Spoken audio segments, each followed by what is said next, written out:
Shalom, selamat pagi Bapak Ibu Saudara-saudari yang diberkati Tuhan. Kita bersyukur untuk pemeliharaan Tuhan bagi kita semua.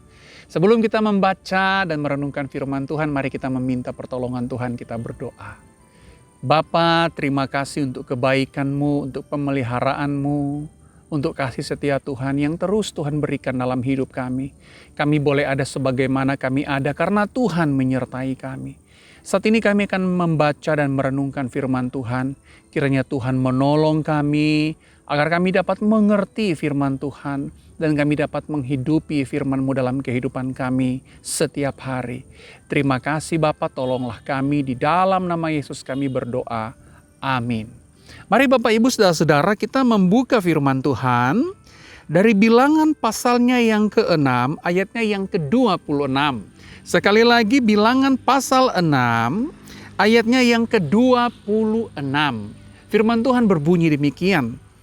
Tuhan menghadapkan wajahnya kepadamu dan memberi engkau damai sejahtera. Sekali lagi, Tuhan menghadapkan wajahnya kepadamu dan memberi engkau damai sejahtera. Ibu bapak saudara-saudara, hari ini kita akan kembali melanjutkan pembahasan mengenai seri ucapan berkat imam. Jika beberapa hari yang lalu kita sudah membahas, hari ini kita akan menyelesaikannya, seri ucapan berkat imam. Hari ini yang bagian terakhir, saudara-saudara. Nah, hari ini saya kasih judul dengan wajah Tuhan dan shalom. Sekali lagi, wajah Tuhan dan shalom. Nah, saudaraku yang diberkati Tuhan, untuk memahami bagian ini, saya mengajak kita supaya kita lebih gampang mengerti, untuk membagi menjadi 2 poin. Poin yang pertama saya sebut dengan wajah Tuhan atau Tuhan menghadapkan wajahnya. Apa sih artinya Tuhan menghadapkan wajahnya? Nah, saudaraku yang diberkati Tuhan, Tuhan menghadapkan wajahnya kepada kita atau Tuhan menghadapkan rupanya, itu merupakan ekspresi dari kasih, ekspresi dari sayang Tuhan kepada kita. Dengan kata lain, ketika Tuhan menghadapkan wajahnya di dalam firman Tuhan, itu tidak sama dengan kita melihat wajah Tuhan secara langsung. Begitu ya, tidak mungkin kita bisa melihat wajah Tuhan secara langsung. Karena seperti firman Tuhan bilang, kalau kita melihat wajah Tuhan secara langsung, kita akan mati. Jadi apa yang dimaksud dengan Tuhan menghadapkan wajahnya? Nah, Tuhan menghadapkan wajahnya itu berarti Tuhan tersenyum dengan kehidupan kita. Kata menghadapkan wajahnya, saudara-saudara, itu biasanya juga setara dengan kata senyum. Jadi dengan kata lain, ada senyum ilahi Allah kepada kita atau terhadap kehidupan kita yang berkenan kepada Tuhan. Nah, saudaraku yang diberkati Tuhan, jadi senyum ilahi ini itu bisa menjadi sebuah metafora bahwa Allah hadir. Tuhan hadir di dalam komunitas atau di dalam kehidupan pribadi kita. Nah, pertanyaannya adalah, apa tujuan Allah hadir? Mengapa Allah hadir? Tentu ada tujuannya. Nah, ini yang kedua yang akan kita bahas. Jika yang pertama tentang wajah Allah, yang kedua tentang tujuan Allah hadir, yakni memberikan shalom. Nah, senyum ilahi Allah, saudara-saudara, atau Tuhan menghadapkan wajahnya kepada orang yang beriman atau kepada kumpulan umat yang beriman, itu tujuannya memberikan shalom. Nah, di dalam perjanjian lama kalau kita akan memperhatikan, makna shalom biasanya digambarkan sebagai suatu kesempurnaan, suatu kesatuan hidup, atau kehidupan yang cukup, atau keberadaan yang baik karena dilindungi, atau ada keamanan, atau ada ketuaan hidup. Jadi shalom, saudara-saudara, itu dapat merujuk kepada suatu hidup yang penuh.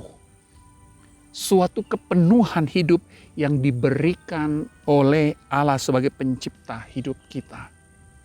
Nah, karena itu saudara-saudara, shalom itu akan membuat hidup kita utuh, penuh, lengkap. Nah, siapa yang memberikan itu? Allah. Allah memberikan shalom di dalam kehidupan kita. Tetapi apakah shalom berarti kita di dalam hidup ini tidak ada masalah, tidak ada pergumulan, atau tidak ada kesulitan hidup? Tidak, saudara-saudara. Nah, di dalam Yohanes pasal 14 ayat 27, Yesus berkata kepada murid-muridnya, damai sejahtera ku tinggalkan bagimu. Damai sejahtera ku berikan kepadamu, dan seterusnya dan seterusnya. Nah, ketika Tuhan Yesus meninggalkan damai sejahtera kepada murid-muridnya, apakah kehidupan murid-muridnya aman, tidak ada masalah, baik-baik saja? Tidak, saudara-saudara.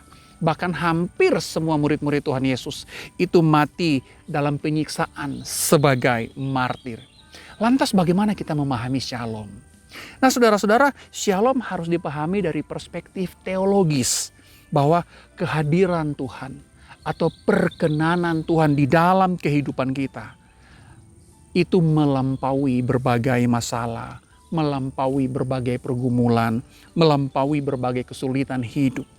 Shalom akan membuat kita tetap damai meskipun hidup kita penuh dengan gelombang dan badai. Shalom akan memberikan kita ketenangan dan kelegaan bahkan ketika kita diperhadapkan dengan kematian. Nah, mengapa saudara-saudara?